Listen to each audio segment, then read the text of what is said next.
One temporary hospital in Wuhan received 564 patients with mild symptoms and treated them with traditional Chinese medicine.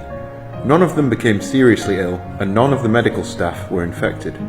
Zhong Nanshan, head of the National Health Commission team and a renowned academician of the Chinese Academy of Engineering, specifically mentioned that it's scientifically proven that TCM is effective against novel coronavirus and inflammation, while introducing China's experience and practices fighting COVID-19 to the European Respiratory Society.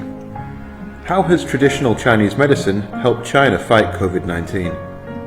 COVID-19 has become a pandemic caused by a novel coronavirus, but in TCM, there is no such term as pandemic.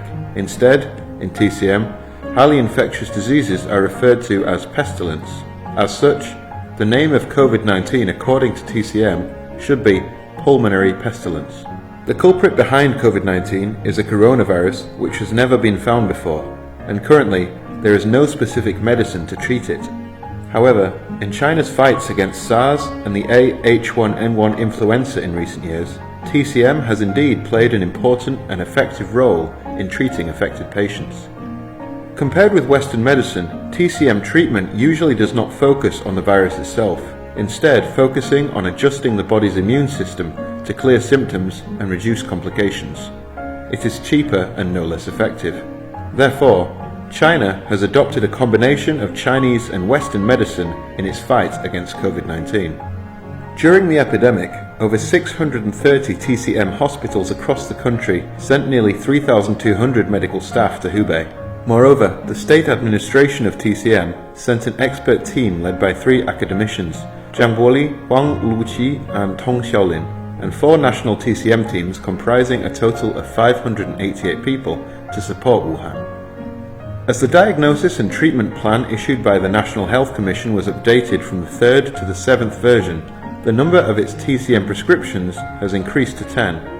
In the latest novel coronavirus pneumonia diagnosis and treatment plan, lung cleansing and detoxifying decoction was listed as the first choice in the clinical TCM treatment. As of March 13th, 1,261 patients in 10 provinces had taken the decoction, and its effectiveness rate is 97.78%. Patients can be categorized into 4 types according to the seriousness of their sickness: mild, moderate, severe, and critical. To judge whether TCM is effective for mild patients, the key indicator in international clinical evaluation is the percentage of mild cases that turn into severe cases.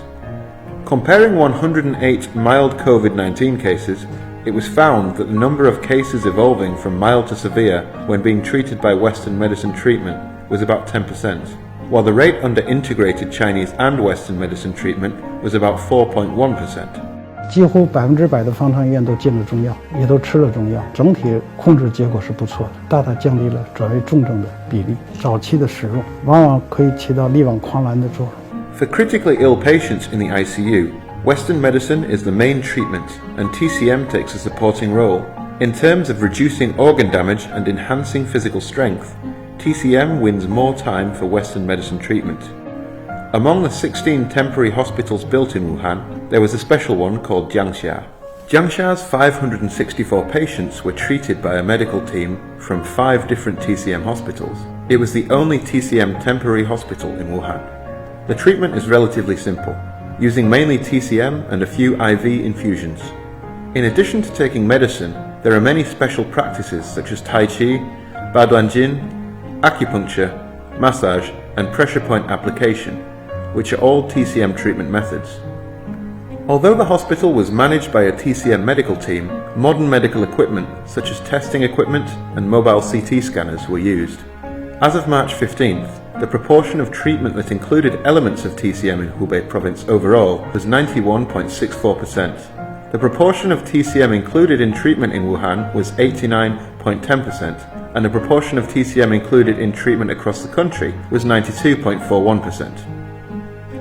As COVID-19 gradually comes under control in China and the global pandemic becomes increasingly severe, foreign countries have started to learn from China's experience. Daejeon University in South Korea, Toyo Medical College in Kobe, Japan, and a medical school in Rome, Italy expressed their willingness to share their experiences with China and hoped that China could send TCM teams to help them fight the pandemic. At the same time, China has also sent teams of medical experts with medical supplies and TCM prescriptions to countries including Iran, Iraq, and Italy. TCM can play a low-cost role globally in terms of helping people fight COVID-19. After this pandemic is over, will there be an internationally recognized standard for TCM?